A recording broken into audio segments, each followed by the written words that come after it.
Lepi prijatelj, da vam želim. Nahajam se pri prijateljih, ki se imenujejo Varoški šujstri. A sem prav povedal? Varoški šujstri. Pred 10 leti so ustanovili zanimiv kolesarski klub, ki seveda goji preteklost, ko so se v Prekmurju vozili z biciklimi. Biciklimi, sem dobro povedal. No, so iz kraja vasice Turnišče, ki pa je zanimivo, kot je pravi moj kolega, tamle on je gospod, pokaži ga, pravi, da je bil nekoč v času, ko je Marija Terezija še vladala na tem področju, je bil celo Turnišče proglašen za varoš. No in zdaj, zakaj bi jaz govoril, če v bistvu te stvari ne obvladam, te šujstre, pa kolesarstvo, pa bicikliste, pa dajmo besedo mojemu prijatelju. Najprej idemo na šujstre. Kaj vse vi še danes delate? Lepo pozdravljeni.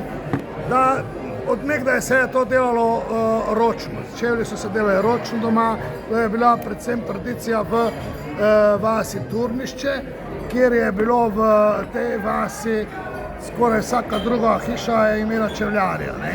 In čevlji so se izdelovali glavno ročno, vozili so se na sejme v Medžimorje, dol do Koprivnice se in tam prodajali svoje čevlje. Na začetku so vozili čevlje, tako kot recimo eni siromaki na Culi, in so dali par čevlje skupaj zvezali, na vezalke, dali na en kol, podali naravno, pa hodili peš. Pozneje se je to, v 19. stoletju se je to malo obrnilo in je prišlo do tega, da so že z vozovi vozili tja gotove čevlje in tam jih prodajali. Sicer so vozili s konji ali pa s kravami. S kravami toliko, pa večino s konji. Ko so tam prodali čevlje, večino, ko so jih prodali, vse ročno narejene, so si spotoma domov spet nabavljali material, kot so usnje, kot so razne te sponke, vezalke, kljukice, kar pač čevlje se uporabljajo za kovinske dele. In so istočasno pa so zbirali tudi še naročila za naslednjo sezono. In turniški čevljarji so bili znani po tem, da so zmeraj vse od njih ti ljudje na tržnicah v Medžimorju odkupili vso robo.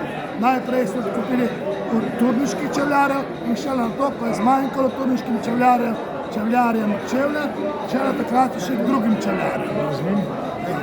Tako da to se je ohranilo še dan danes. Mi dan danes imamo v Turnišču narejen tale čevljarski muzej, ki vsebuje veliko teh pripomočkov, stvari in raznih starejših izdelkov, kot naprimer so ti čevlji, ki smete prinesti s sabo, tako da se to nekako ohranja za naslednje generacije. Zdaj pa povejva, to vam pred roka, kaj je to? Kopito. Ja. Te kopito je kdo delal? To kopito naredi recimo kopitarna. Nas je znana kopitarna v Sloveniji že leta in leta. Sevnica. In oni tam naredijo kopito, ti moraš zbrati recimo, premeriš premer tega obsega, koliko to znese. Jaz sem pač en tak primer že naredil, oziroma dva. In tole se pravi širina tog prsta, ki je najširše stopalo, to recimo meri 23 cm, lahko se umeri centimetri, lahko se umeri v francoskih merah ali pa v angleških merah. Francoske mere pa razlika med angleškimi, kaj je to razlika? Francoske mere so recimo 32, 34, 33, palske se stopnjujejo, angleške mere se pa merijo 3, 3,5, 4, 4,5, tako. Recimo jaz zdaj imam primer pa centimetrske mere, to so zdaj vse 3 najvažnejše mere, kar jih se v čevljarstvu uporabljalo in se še uporablja. Tako da se pravi, zmerimo višino ženski na nogi, recimo ali pa moškim, bilo komu delamo, za koga delamo čevlje, in dobimo tale obseg, recimo, 23 cm, se pravi, pol pa zmerimo nogo, ne, osebi, določene osebi, ki jim merimo dolžino noge, ne, in pa obseg zgoraj gležnja, da vemo pol okrog narediti, kakšen bo tu, recimo za škoren, nedeljski čevelj, nart je tu, ne. Ja, Ampak nart je tu. tu je pa že gležen. Gležen, tako, nart, ne. ja, se Ja, vključuje. tako da se to pol, te se pa to da na, recimo, kopito se to zmeri, zdaj, če ta kopito nima te mere, on moramo na kopito naložiti. Se naložijo, smo rekli takole, čevljarji pravimo, kaj je to krupon, ne, mislim, debelo usne, kot za, recimo za notranjik, ne, se naloži gor z obeh strani, ali pa kakorkoli je treba, da dobimo ta obseg. Razumem. Ker nimamo mi za vsako številko ali pol številke svojega kopita. To privatni čevljar tega nima. Ne? Jasno. Ampak jih mora kopito temu prilagoditi. Tej meri mora kopito prilagoditi. In tu in vse posod. In potem on to gor zalepi, tako da dobi obseg. Da primeren, kak je izmeril nogo, ne? Pa višino, pa dolžino, pa vse. In zdaj na podlagi tega on vzame kopijo kopita, se naredi, Ja. kopijo kopita, se da na papir, recimo,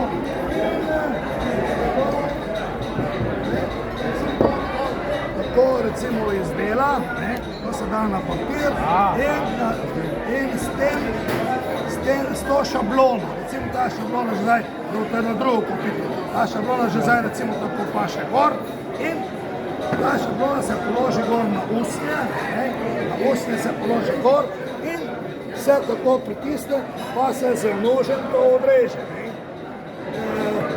Recimo to se pa z nožem tako odreže, ob tej šabloni, ne, ta šablona, tako odrežeš in po končanem to vse dele, kar jih rabimo, se sestavijo, se sešijo skupaj, to vidite, koliko zdaj, s kolikih delov je to sestavljeno. To je jezik, ne? Ja, to je jezik. Ja. S kolikih delov je to sestavljeno in tam na takšni mašini se to prešije skupaj.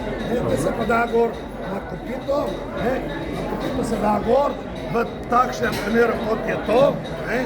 Se da na kopito fajn gor, tu imaš notranjik, tu imaš, zdaj so z umetni materiali, ampak je to recimo, prej so bili to krupon, debelo usnje, ne? In se to lepo to z kleščami potegne gore, ne? To se potegne z kleščami tako recimo gor, ne? Tu se prime, te se da malo lepila notri, to se pravi tisti čiro se je bil lepil, ne? To je bilo naravno lepilo, tisto smolnato lepilo, ko se je kuhalo doma. To gor, z žeblji to prebije zraven, ko se tisto sprime, pozneje še pa tu namaže, pa se še to vse skupaj prime. In prijamo do tega rezultata, kot je recimo tukaj, da se bomo tu sam spodali. Ja, To je sicer industrijsko narejeno, ampak delalo se ročno, realno podobno temu. Samo da je to zdaj s termolepilom, da je to mašina lepila, ne? In tu pa imamo, ko z naravnim lepilom se lepilo. Razumem. Pa tako se te to lepo brusi in še lahko pride gore kot flat. Ja, okej. To je zdaj pa ena druga kombinacija tega navlačenja, je pa s tem, da se to dela recimo, se ta vse gor, nabije, tu je recimo že žebljene, tu je pa zdaj že spet s temi lesenimi klinčki. Leseni klinčki se prebijajo, gor, najprej bomo vzeli eno dole šilo, se pravi šilo, Šilo, kolapač, kladivo, tako, pa še kaj? pa lesene Lesene, kako se pravi? klinčke, to tako naredimo, damo ta leseni klinček noter, pa ga prebijamo, lesen je malo škodoval, ga prebijamo, tako, kako daleč on gre. On dale naprej, v kopitu on ne gre, lesen. Če bo to žeblje zabijemo, pa kopitu noter zabiješ.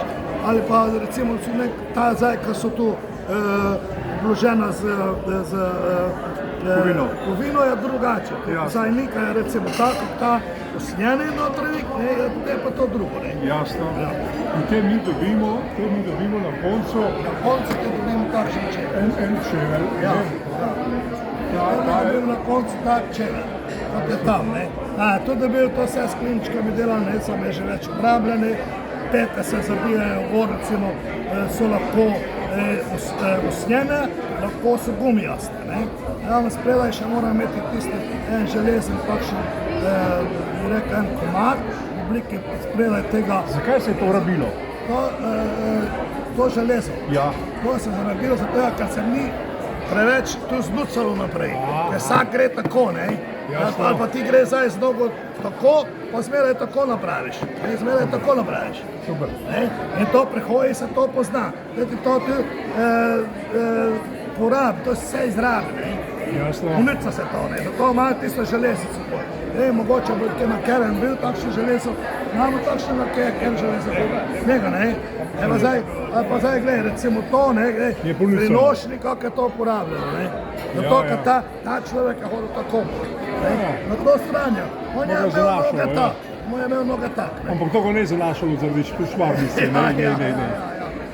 No, vidiš to, zdaj smo pokazali, kako so v Turnišču nekoč delali čevlje, bolje rečeno punčule, punčule in spodnje pa se pravi črevlji. Pa sem si zdaj zapomnil. In zdaj boste še povedal, koliko let ste se vi s tem ukvarjali. Ja, jaz sem bil takole. Ste bil vajenec, ste bil majster? Jaz sem bil najprej strojni ključavničar, 3-letno šolo. Zdaj se je pa v Turnišču odprla, oziroma se razširila ta tovarna, Planika, se je fejst razširila, pa so rabili kadre. Te je pa bilo ustanovljeno tu izobraževanje srednja tehnična šola, usnjarsko-predelovalne industrije in smo te šli, kdo je imel vsaj osnovo, 3-letno šolo poklicno, se lahko pisal v srednjo tehnično šolo, logično, to so stopnje gor in no in takrat smo mi to končali tukaj in čez nekaj časa, rekel je par let, 6-7 let nekdo minilo, jaz sem pa šli na fakulteto. Na fakulteto smo pa šli kemijo in kemijsko tehnologijo, smer predelave usnja, 4 leta, pa 4 leta tehnična taka, sem jaz v obratu Planika Turnišče delal 38 let in pol. Vsaka čast, čestitam. Res ste dobri. Še eno stvar pokaživa tole. Zdaj pa še mojega predsednika malo intervjuja. Predsedniku idemo v. Predsedniku idemo v do biciklinov. Vi ste, kako vam ime? Franc. Gospa vi? Vera. In vi ste rekel? Gosti. No, zdaj bomo pa šli pogledati v bicikline. Ja, zdaj sem bicikline.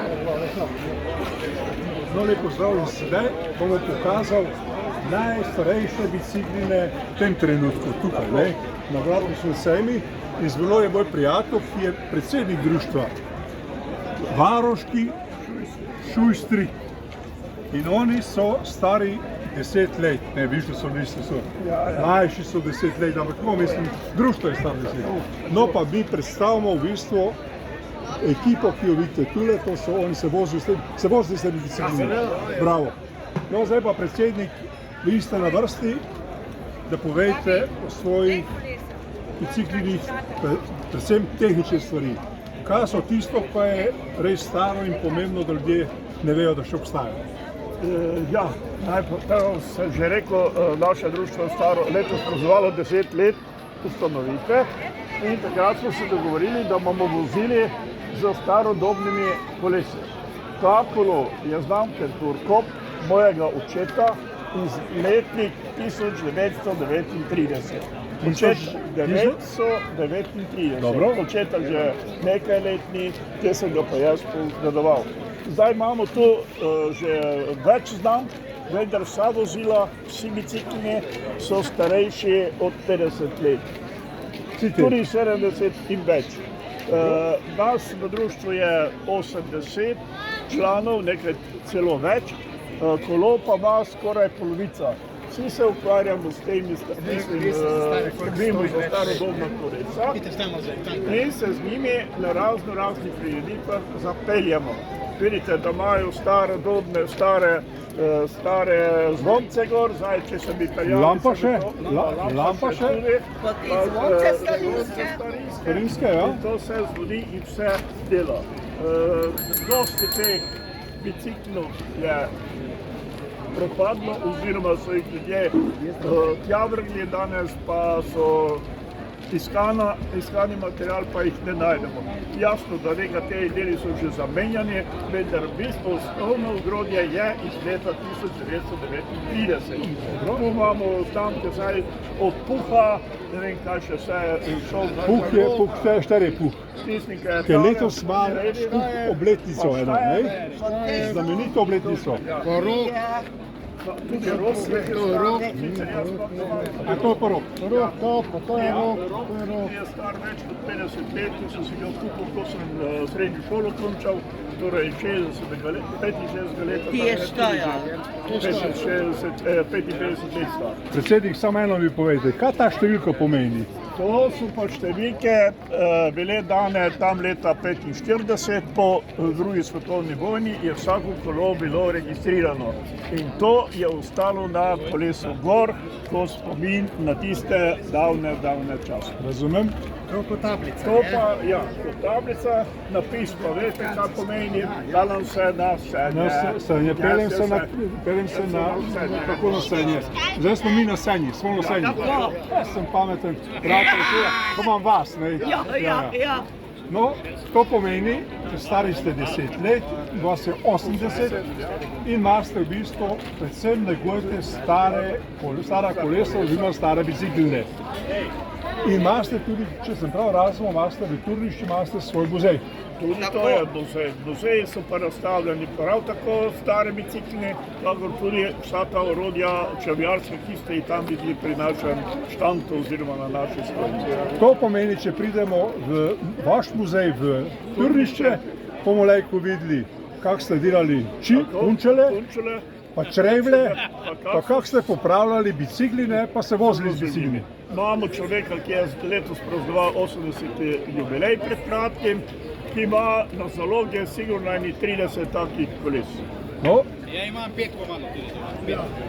gospod ima 5 komadov, to pomeni, če jaz pridem 2. oktobra k vam na obisk, kot je hotel Dobrovniški župan, da ga obiščem, me vi sprejmete, da pride vas obiskati. Malo kasneje pride, ker imamo Ferencovo senje, prvo nedeljo v oktobru. Zdaj datum točno ne vem. Bom pogledal. Takrat boste pa se, da si spet dobili s temi kolesi, pa z vsem isto, kar smo imeli tam na stojnici. To pomeni, da se bomo po turnišču vozili Tako. in videli muzej. In še ena stvar, koliko morajo ljudje plačati, če muzej obiščejo. Ja, zaenkrat je brezplačno vzgled. Zdaj gre brezplačno. Hvala lepa, dobri ste. Naj pokaži še te moje prijatelje. To je kolesarsko društvo, staro 10 let, Varoški, Šojstri, prav, prijatelji. Živijo, hvala. Hvala vam.